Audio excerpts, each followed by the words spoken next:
All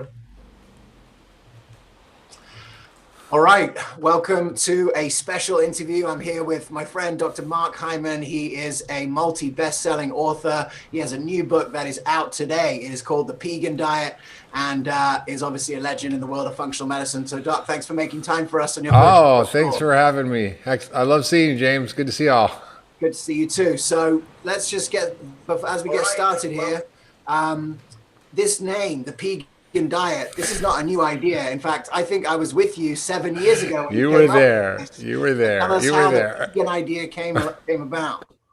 Well, you were there. We were sitting on a panel. I was on a panel on nutrition with a vegan cardiologist and a paleo doctor, and they were fighting like cats and dogs. And I was in the middle. My neck was going back and forth. I'm like, hey, if you're a paleo and you're a vegan, I must be a pegan. And everybody laughed. I thought I just sort of said it to lighten the mood. But then I went home and I realized that they were identical except for one thing: where to get protein, animals or grains and beans. Everything else they agree on, and they have far more in common with each other than the standard American diet. They both agree we should be eating whole foods, no processed foods, low sugar, starch, lots of good fats, lots of fruits and vegetables, lots of nuts and seeds. Even dairy, they both think we shouldn't be eating dairy. So they're really really identical, and I think we need to kind of move away from these oppositional diet wars and things like Game Changers and these really activating films, What the Health. And these are attempts to try to do the right thing, but they often create massive division, massive confusion. And this is really why I wrote The Pegan Diet, was to say, okay, what does nutritional science say from the perspective of functional medicine, from the perspective of nutrition and studying nutrition for 40 years? What have I learned 40 years of practicing functional medicine on patients, real people, which is very humbling because you can't create dogma when you do that. You know, everybody's different. And how have I synthesized all that into 21 practical principles for reclaiming your health in a nutritionally confusing world? That sounds awesome. And look, I know one of the reasons why people go vegan is not necessarily for the food, but for like the ethical principles behind it. And I know Joel Kahn spoke about that. But I'd love for you to just talk a little bit about some of the ethical principles driving behind paleo, because I know not all beef farming is the same. Yeah. So listen, a number of years ago, I was, sort of really curious about what is the truth, because, you hear meat is going to kill you. It's bad for the environment. It's bad for the animals. Or no, we need meat because we can't reverse climate change without it. Or meat's not so bad. Or some studies show this, some studies show that. I'm like, I'm a doctor. I'm trained to read science, and I'm going to go lock myself away for a week and pull every major paper on meat that I could find and read it. And I read the actual papers. And I've continued to follow the literature. And there are really three issues. One is moral and ethical. Two is environmental and climate. And three is health. And people just conflate them all together. So moral and ethical, look, and I have patients who are Buddhist monks, who are, Dalai Lama, I mean, whoever, I'm not going to say, do you have to eat meat, although I know the Dalai Lama loves steak. No, I'm not going to force people to eat against their beliefs. I think it's fine. And there's a whole section of the Pegan Diet about how to be a healthy vegan. I think it's important because I saw someone the other day who was a vegan and vegetarian. She was massively nutrition deficient, protein deficient, low amino acids, low omega-3 fats, low vitamin D, low zinc, low iron, methylmalonic acid off the chart, B12 deficient. I mean, just horrible. But, that doesn't mean you can't be a healthy vegan. The second issue is environmental and climate. And this is where it gets really confusing because there's a lot of mythology around what is going on with climate change in agriculture. Agriculture from end to end is the biggest cause of climate change, but it's not only factory farming of animals. In fact, the food scraps, if you're a vegan, that you throw in your garbage that are ending up in landfills produces 3 times as much methane as cow farts and burps. Now I'm going to say that again. The scraps that you throw out of your vegetables that go bad in your fridge or from leftovers that you don't eat, go in a landfill, they decompose, they release methane, they produce 3 times as much methane as factory farming animals. That's not to say we should be factory farming animals because it's bad for them, bad for the environment, bad for us when we eat them. They should be banned, 100%. But according to Russ Kanzer, who said, was a regenerative farmer, said it's not the cow, it's the how. So if you, for example, have and this is amazing work. I was looking at a paper by these guys from Duke and Fred Provenza from University of Utah. They essentially have looked at the phytochemical content of meat and milk from grass-fed animals and found it quite extraordinary that these animals, if they're left to forage on hundreds of different species of plants, will accumulate the phytochemicals in these plants, plus all the nutrients, will go into the meat and actually give them phytochemical richness. In fact, goats, for example, feeding on certain shrubs, has a high level of catechins, as you find in green tea. So you can have milk or you have green tea, where the source is the issue. So I think we have to understand that in terms of regenerative agriculture, and this is the UN stated this very clearly, that if we took 2 of the 5 million degraded hectares of land around the world, this agricultural land, and we converted to regenerative agriculture, we would literally drop and stop climate change for 20 years.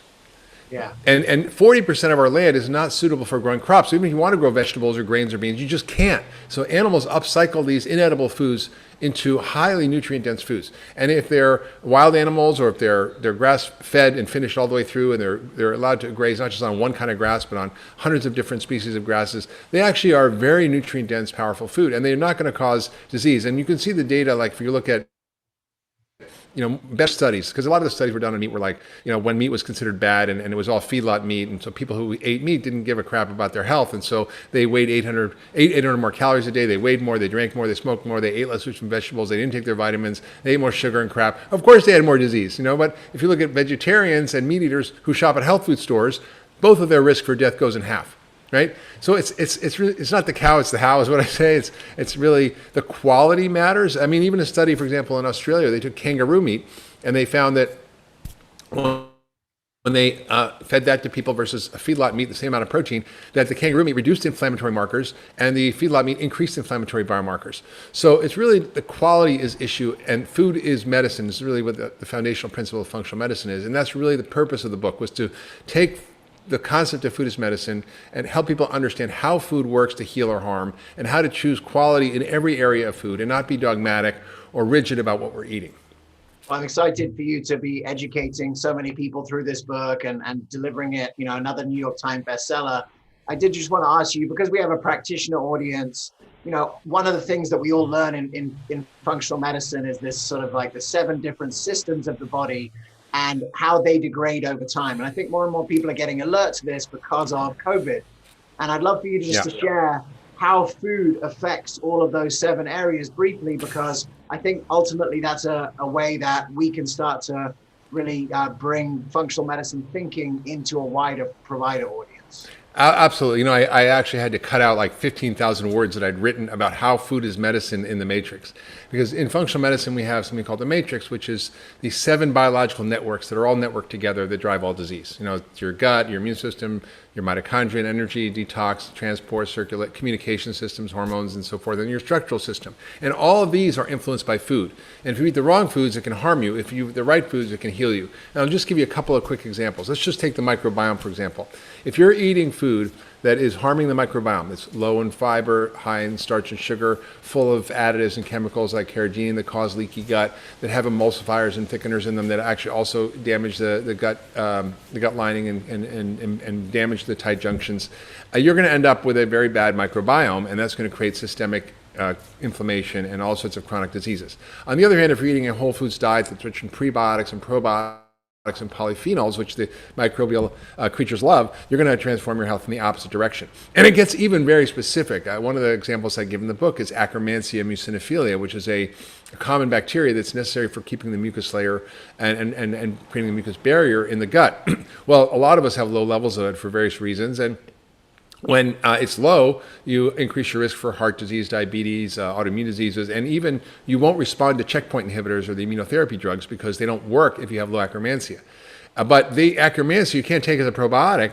You can actually feed it what it loves to eat, and it loves polyphenols. And this is a big aha for me. I always knew about probiotics and prebiotics in the 5R program in functional medicine, but polyphenols we really didn't talk about a lot in the microbiome. But it turns out the Akkermansia loves to eat cranberry, pomegranate, and green tea. So every morning in my smoothie, I put pomegranate powder, green tea powder, and some cranberry, and it's I feed my Akkermansia, and it's great. So that's an example of how food is medicine. And there are many, whether it's detoxification or communication or any of these systems, food really can be the vehicle that drives mitochondria to function better, drives your detox to function better, drives your immune system to function better. And so we need to learn how to use the phytochemicals, the 25,000 phytochemicals in food as medicines and consume them on a regular basis, and along with the other nutrients we need to run everything. Seems like, just from my point of view, you spend about half your time speaking to the public, and you do docuseries and you have programs and social media, and the other half of the time is like changing healthcare at the Cleveland Clinic. Do you feel like maybe this book, Pegan Diet, is going to bring those two things together for the full systemic change that we need? I hope so. You never know what's going to hit. I just keep putting content out there. Hopefully it'll hit a nerve. It was interesting. Nora Donald commented on my Instagram this morning about how our kids need to eat better, and that this should be required reading in all schools. So, I mean, that would be nice. I think we we need a food revolution in this country, and I'm working at every level, at the government level, at the healthcare systems level, in my own practice and clinic, and of course, just trying to educate consumers and people about what to do. Awesome. Well, look, thanks for making time. I know you're busy today. It's a big day. Everybody should get a Pegan Diet. Tell all your patients. It's a great guidebook. It's based on functional medicine, and the whole first part of it essentially is describing what functional medicine is, how food works within the matrix, and how to understand food as information. And I think most people really find it simple and digestible. And it's one of my skinnier books, so it's easy to read and it's very digestible. Mark, thanks for being with us. Enjoy the rest of your time in Hawaii, and we'll see you when you get back. Thanks, buddy. Okay, take care, everybody.